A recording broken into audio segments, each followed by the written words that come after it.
Welcome, everybody. Thank you so much for tuning in, listening. I'm just sitting at the beach, admiring some gorgeous scenery. Hope you can see that all right. And pondering. I'm doing a lot of thinking. I'll probably be staring off into this beautiful scenery, into this space, as I ponder. Man, things that just rack my brain and really give me an escape to think about. Artificial intelligence, deep learning, machine learning, neural networks. Not that I'll be explaining these things in depth. After all, I'm just a layman in these things, just with an interest, but no real in-depth training on it. Or I'm not getting paid for it, not a professional. So, and what does it mean to be human? So essentially the question, if we can create a computer that can perfectly, indistinguishably mimic, resemble a human, then are we really devaluing humanity? Let's say this was possible. Let's just say that it was. Would that show how valueless humans are? Or do we not really see how amazing humans are and how amazingly difficult it would be to truly mimic humanity and consciousness and things of this sort? Because we think that we know everything that they can do.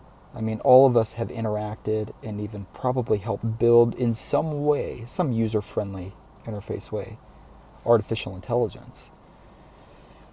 And we do this, and then we say, well, if it got better, if it can do this, then it can do this. If we can have self-driving cars, then it can do this. If we can have voice assistants, then it can do this.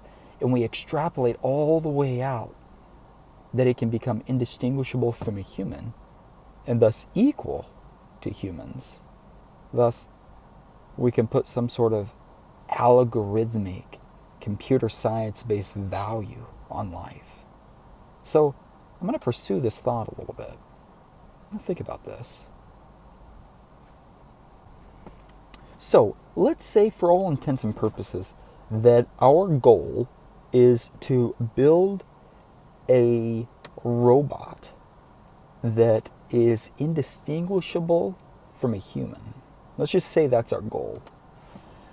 I mean, whenever we fear artificial intelligence, whenever we are perhaps, and legitimately within the religious community, concerned that we might be playing God or any of the other things of this sort,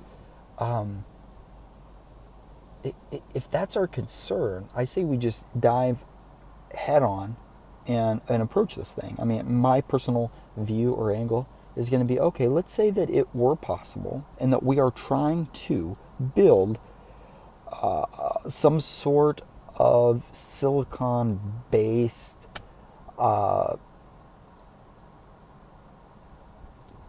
being with consciousness, computer, hardware and software, and see if we can mimic humanity. So with this, I mean, one of the first thoughts I think is, if we want to be able to mimic humanity, humans, we have inputs, and then it processes in our brain, and then we decide either by free will or not by free will. Really, whether or not we have free will is a conversation entirely of its own, but related.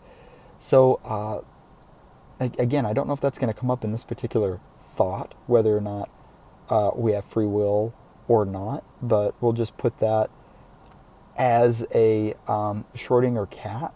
Maybe that's the right use of that particular scientific experiment or thought exercise, which is maybe for all intents and purposes of this argument, maybe for now, whether or not we have free will as humans within consciousness or not, perhaps it's irrelevant for now. We'll put that on the shelf. So, we want to build a computer that mimics a human. So, what determines what a human does? Humans are amazingly based on the world around us. I think that this particular thought or concept can be substantiated from a biblical worldview and from an evolutionary point of view. The Bible says that whenever the Lord God formed man, he did it from the dust of the earth. But then he did something else. From a biblical worldview, he breathed the breath of life into man, and then he became a living creature. Very deep, very mysterious, very profound. Again, the Jewish community has been mulling this over and arguing, and Talmudic-based group studies on exactly what this means for 3,500 years. One of the oldest, still living, active cultures, group of identifiable, self-identifiable humans.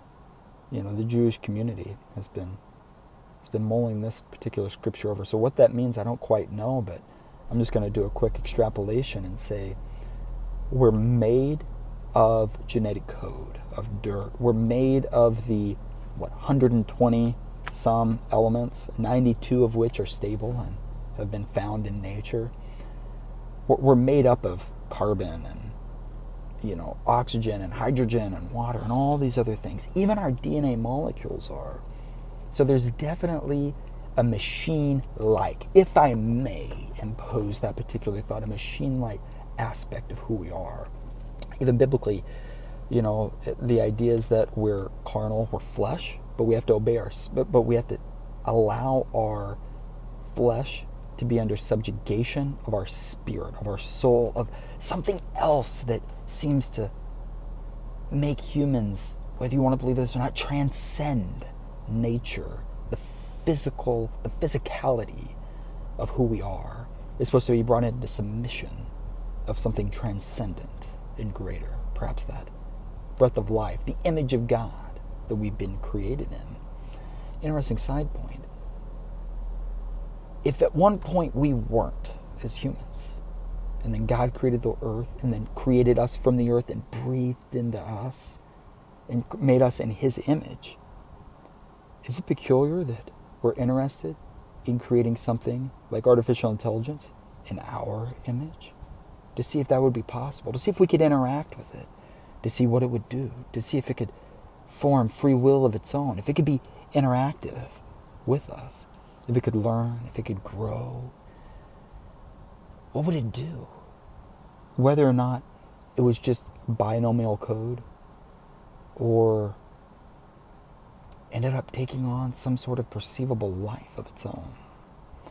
So, let's continue down this road, this process. Humans, we interact in this world. Well, first, let me regress a little bit and say that the idea that we're made of the earth seems to be a biblical worldview that can be substantiated or at least argued. And it's also an evolutionary one. One that if you have no knowledge that the Bible exists, or you throw it out disparagingly or just indifferently, and you hold to an evolutionary point of view, which may not be entirely contradictory to a biblical worldview, but again, that's another podcast for another time. A good friend of mine, we'll hopefully get to that really soon. Humans, all life, to my understanding, I'm not super aware, I'm not a professor or a great student of evolutionary scientific worldview, but hopefully I know enough, and if I'm wrong, correct me. If I say anything that sounds off or I misrepresent a particular view, please, by all means, leave a comment. Interact with me, let me know. So my understanding of the evolutionary process is that at some point there was primordial soup, and all life came from that. And either life is panspermian, I think? We don't know. I don't know the right word for that. Either life originated on Earth from the elements on Earth, perhaps the conditions for life were just right, and it started. microbes, single cell organisms, and they evolved and they did all this other stuff and they grew, or life, the conditions for life happen to be hospitable. The conditions on this planet happen to be hospitable for life, and life is somehow floating somewhere in the ether, in the universe, and it finds its way on Earth, and it explodes to everything that we know now, including the ability to have consciousness.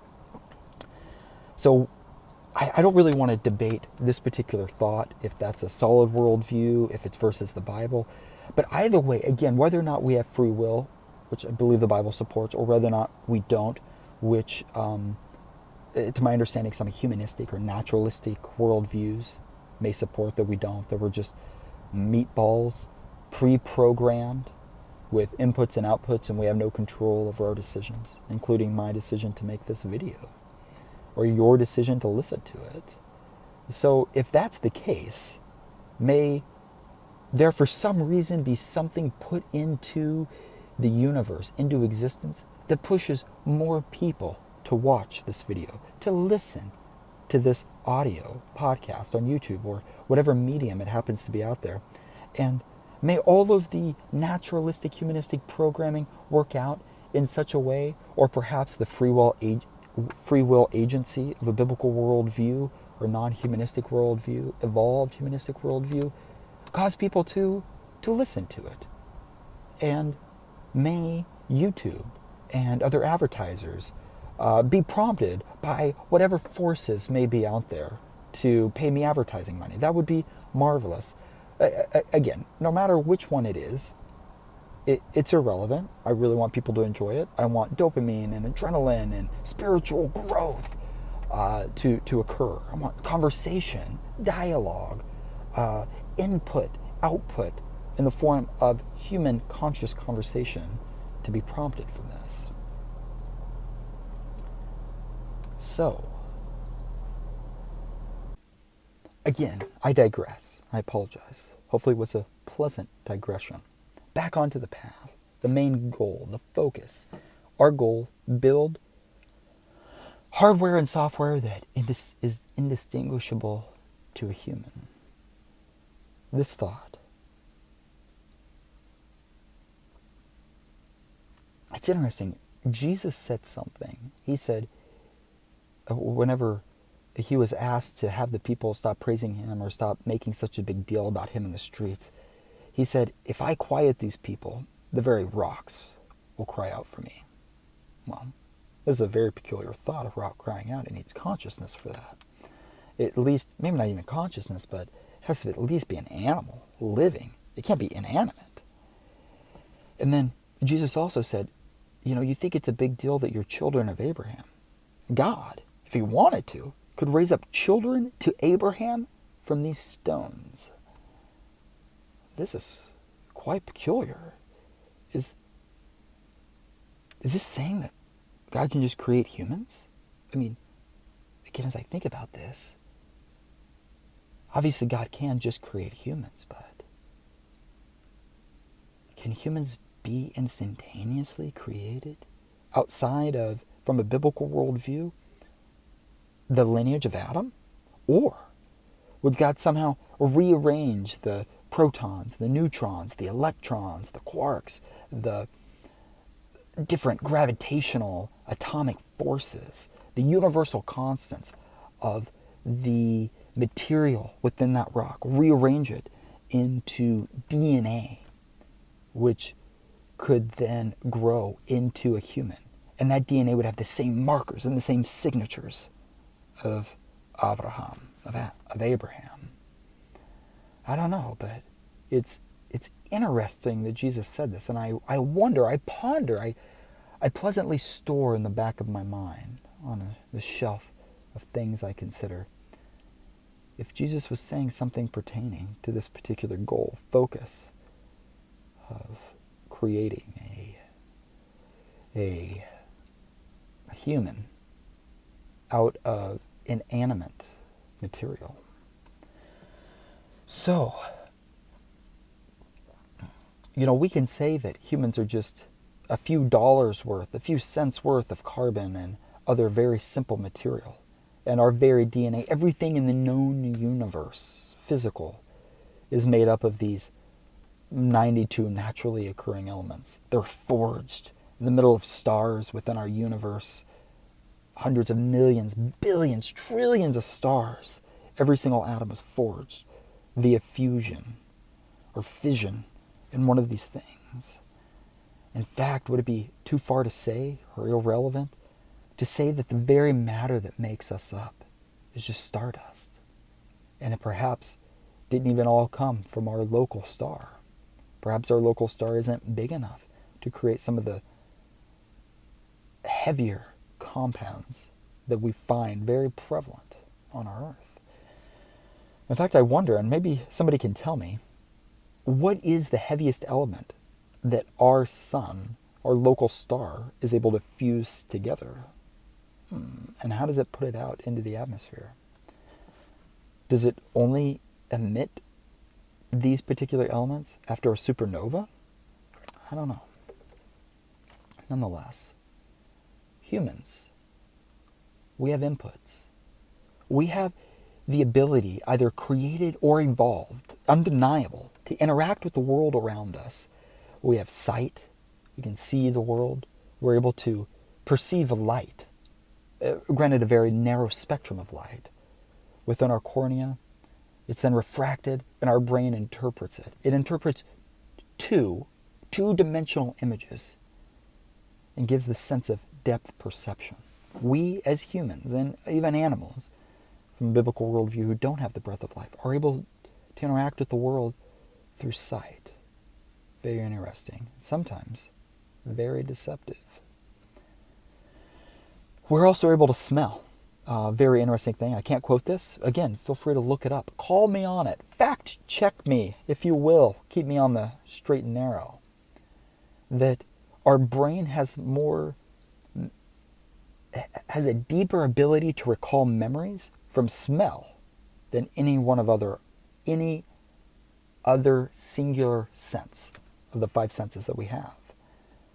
Very interesting, the ability to smell, and about how we are perfectly, amazingly adapted to respond to this world through something as odd as smell. We are able to feel the world around us. Feeling, sending electrical responses, synapses, signals to our brain through our nervous system. We're able to feel and interact with the world around us through feeling. In fact, there's a little, my understanding is that there's like a fluid-filled, again, call me on it, I'm just a layman. Pun absolutely 110% intended. Also the misuse of percentages also intended. There's like a fluid-filled sac in our ears that have hair in it, and that gives us a sense of balance. Those hairs, do they need to be able to feel? Do we need this sense of feeling to be able to have a sense of balance in this world and to be able to operate so amazingly and interactive within it? We have taste. Taste is odd. Why? Why do we taste? Why do we evolve to taste? Why? Plants don't taste, and yet grass, greenery, under the right conditions, is one of the most prevalent living things on the planet. The very basis of almost all life is plants. They don't taste. They get their energy from the sun. Superman gets his energy from the sun. Why didn't we evolve in this way? Why doesn't any other higher life form? And I know there's a reason for it, but it's enough to ponder, not to make a point. Just an interesting observation. Plants, greenery, don't have a brain, maybe? Get their energy from this giant fusion ball that we find ourselves revolving around. Why can't we get energy that way? Why is it that the energy we get so overwhelmingly as humans, one of the highest base life forms that we know of, or at least arguably to say, we get our energy, our substance, our ability to keep our physical mortal bodies alive through eating, the use of taste. Why does that matter? Did we have to evolve that way? Because there wasn't an ability to apply a conscious, algorithmic, sensible, scientific, reasonable, logical set of criteria to determine that which will help sustain us. So we use taste inputs and outputs to determine what we can eat. It makes sense if we were evolved that way. But were we created that way? And why? Why taste? And we can hear. Hearing. And not only hearing, but we have 2 ears. This gives us the ability to know where sound is coming from. And this is odd. I heard Rabbi Daniel Lapin, I'll quote him, and that's Rabbi Daniel Lapin. A little shout out to him. He says that it's very peculiar that that the balance mechanism within our bodies is not found in some sort of central location, some sort of center of gravity of where we are, because it would seem like it would be much easier for our entire body to balance. And in fact, the electrical synapses would take a little longer to get to the brain. Although materially longer, would it matter that fraction of a second that it would take for the electricity from the center of our gravity, if our balance mechanism was in our center of gravity, our hips, somewhere in our midsection, to travel to the brain? I don't know. It does seem to be much closer to the neural networks within our physical bodies, being in our ears. But I wonder if there's something to, evolutionarily, it doesn't make sense. Maybe it does. Maybe it just happens. Maybe it was just it was the improbability of the balance mechanism evolving that uses touch, evolving within our ears. Or is it perhaps that our sense of equilibrium in the world, our sense of balance, is found more through hearing than through seeing or from feeling? Perhaps there is something very important to hearing. And I would dare say, I would dare to be so audacious to make a connection between reading and hearing. Even though we visually see the words, which is quite amazing, we almost sound them out in language so we can hear them. So reading, there seems to be more difficult to deceive somebody when they're reading something, when they're hearing something, than if they're being visually stimulated with their eyes. Is that weird? Tell me in the comments. When I look at you as I talk to you, or if I stare off into space and at a weird inflection in my voice. I digress. My apologies. So if we wanted to build a computer that was able to interact in the world around us, indistinguishable from the amazing machines or creation that we are, would it need these 5 senses? Or would we give it different ones? Or would we give it better senses?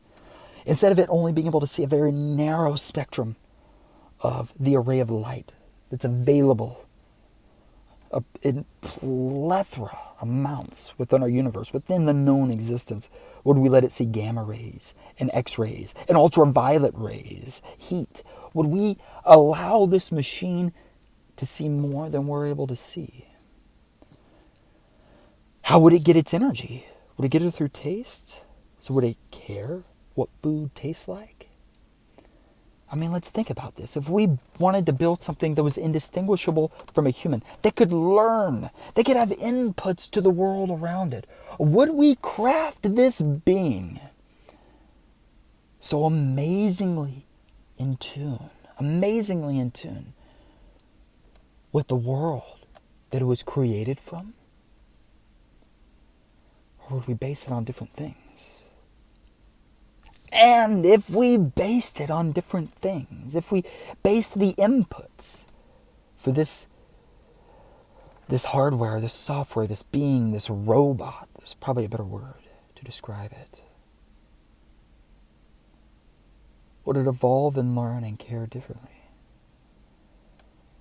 Could a machine be indistinguishable? Could it be indistinguishable? Answer this question. I'm pondering. I'm at the stretches of my intellectual capacity to think about this. I'm pondering it with you. Would a machine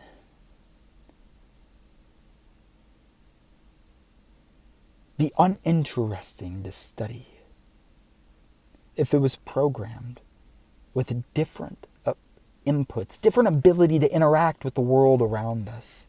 If it wasn't taste, if it wasn't sight, if it wasn't hearing, or if it was able to hear more, if it was able to perceive palpitations, murmurs within a human's voice, to hear more, to know if they were lying or telling the truth, if they were excited or if they were sad.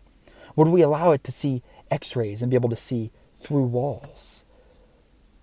How would it get its energy? Would it be through taste? So would it care about these things?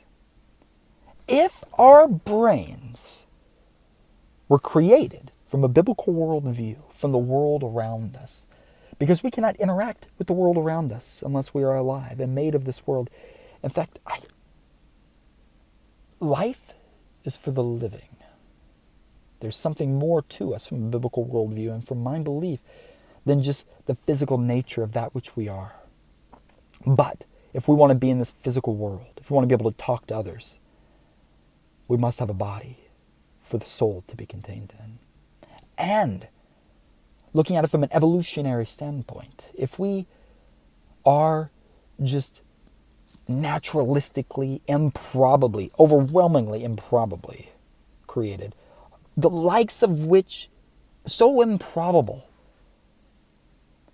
that it is almost impossible to physically represent the improbability that we exist. I mean, one out of all of the atoms that exist in the known universe is more likely. You're more likely to pick one atom in the entire universe if you have one shot than that we exist and are able to have this conversation. And that it is the way it is. Very improbable. But perhaps possible. Laughably, but possible. There must be some other explanation. But just because we can't explain something doesn't mean we should discount it. We don't have all the answers in the universe. So we shouldn't discount the finite things that we do seem to know about the universe. We should always seek for more understanding, more insight. And just because the Bible or Christians or Jews or anybody with religious beliefs can't fully explain everything, doesn't mean they should discount the things that they're able to perceive. So, would it be possible to build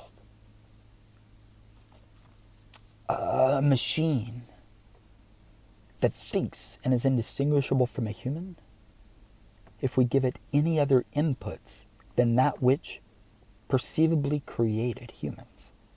Sight, as limited as it is. Hearing, as limited as it is. Taste, as peculiarly adapted as it is in variance amongst other people. Smelling and being able to feel. Or if we gave it a consciousness or ability to think, and we gave it other inputs, other rewards and punishments neurologically, other chemical releases and synapses that encourage it to go one way, to or fro, or another way, would it become something entirely different? And as long as we don't try to call it human or created in our image too much, is this okay? It's peculiar to me what Jesus said when he said, God, if he so willed, could raise up children to Abraham from these stones. So don't think it's so important to be related to Abraham. It's peculiar that he said that, but he did, and I believe him. And he's my Lord and Savior and person that I worship and think more of than anybody or anything else, or at least I'm striving to, should, justifiably should. He's the Lord. He said this, Jesus, my loving Savior, who interacts with me every day, said this. And what's interesting is another line of thoughts that I have that seem to be biblically founded and based, are these questions. Why should I, as a seemingly autonomous individual, care about the value of the life of others? Fundamentally, we do. And I want to argue, I do care about the lives of others. Life is valuable. This is something that is almost objectively accepted. That life is valuable. And we collectively as a society vote and agree and argue and fight that life is valuable. Because if you take somebody else's, yours is taken in return. It's as if our laws, our social constructs, society is voting. Perhaps we are saying by setting up our sociological ecostructure like we have arguably in the West, in the United States of America, in the year 2019, reference to a year this was recorded. We're voting that life has value and that all life, human life, period, conscious or not, is created equal. Because if you take it, yours is taken away. In some states, your life is physically ended on this earth. In others, you're locked away in a cell to spend the rest of what would appear to be a miserable existence in jail.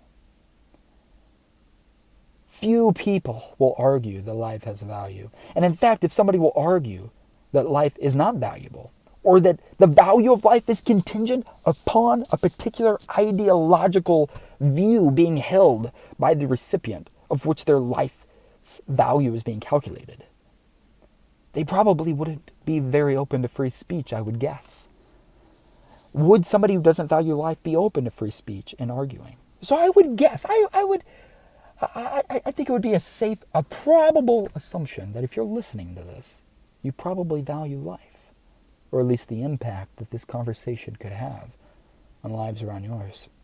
So if we count, which I do, and I think I would argue most of us listening, if not all of us listening, would say life has value.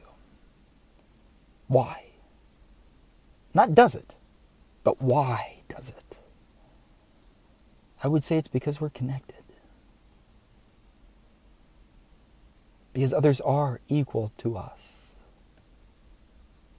So it is difficult within our programming or our creation, our hearts, to accept that other people's lives are less valuable than ours. Arguably, if we want to interact in this world and we know that we came from the same ancestors, even evolutionarily or biblically, we're all from Adam and Noah, and later from Noah, that we descend from that.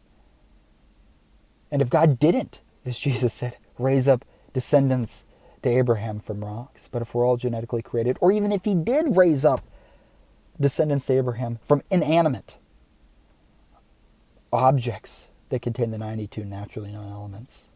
Was it 91 or 93? Tell me in the comments. Let me know. Fact check me.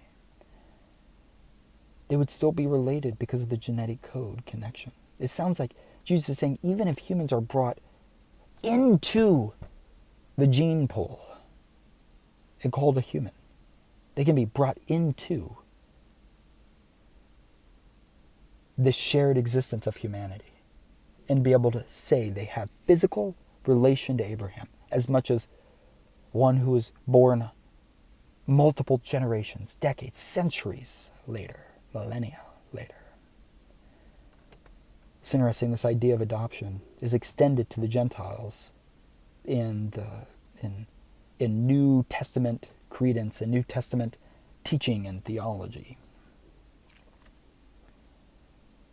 So if life has value because we're equal, whether brought in inanimately and given the same genetic code, or birthed through the natural processes that we all know and love so well. I'm sure we're all thankful for the process, unless you're Job. Then that's why we're equal. And I know that we're equal because I know others. I know where we come from. I believe a particular source of unified origin of humanity, whether biblically or evolutionarily. Perhaps they're the same. I don't know. Why would I value, but another question, why would I value another person's life more than my own? That definitely seems to be a biblical argument, a sacrifice. That Jesus gave his life for others. In fact, the high priest, as noted in the New Testament, in the Gospels, prophesied while Israel was under this Roman subjugation, that the high priest prophesied, isn't it better that one man, referring to Jesus, die, yet the whole nation be saved? Was it better that God sent his only son to die for all of humanity, from a biblical worldview, mind you, Christian worldview? Was it better that God sent his only son into the world, gave him a mortal body, related to Abraham, Father Abraham, related to him, to fulfill the promise in the seed that would stomp the head of the snake that deceived Eve, to eat of the knowledge of the tree of good and evil? Was it better for him to die, that the rest of the gene pool could be saved, physically and eternally, transcendently, eternally?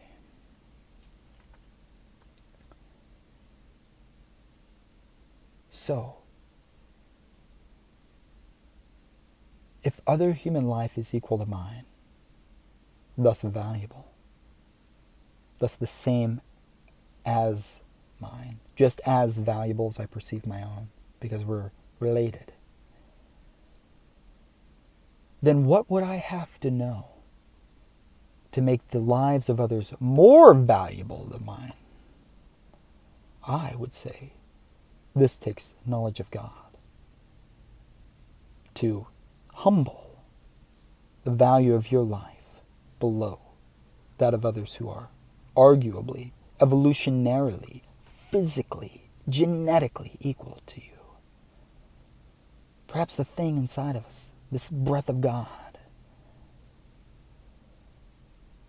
perhaps it's that humbles the physical body, which is equal to others, above itself.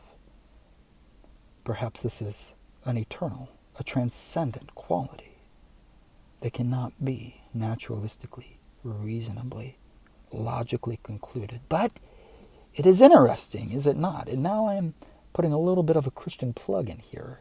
I'm being a little bit more biased than the previous part of the conversation in saying that. Isn't it interesting that the universe and life itself seems to be so tuned in such a way that humility and the valuance of others above yourself creates a better society, creates a better life for all, including the one humbling themselves? Do we like to hear a prideful, arrogant person saying what they deserve? Are not millennials given a hard time for being entitled? Why does this put us off? Why is it that spiritually or evolutionarily we seem to be better off when we sacrifice our finite lives for the lives of others? Even animals do this. Birds, some species of birds that have a nest within a very dangerous place, within the grasp of a predator or something dangerous, will appear ill, will appear hurt, will sacrifice its own life to bring the predator away from its nest. Perhaps this is selfish because the bird only cares about the propagation of its genetic code. But it's interesting that it would do this, even though it is equal to its genetic offspring. Arguably, that its genetic offspring is more deluded than its own. Yet it would sacrifice its life for something equal, or arguably less valuable than itself? Peculiar. No?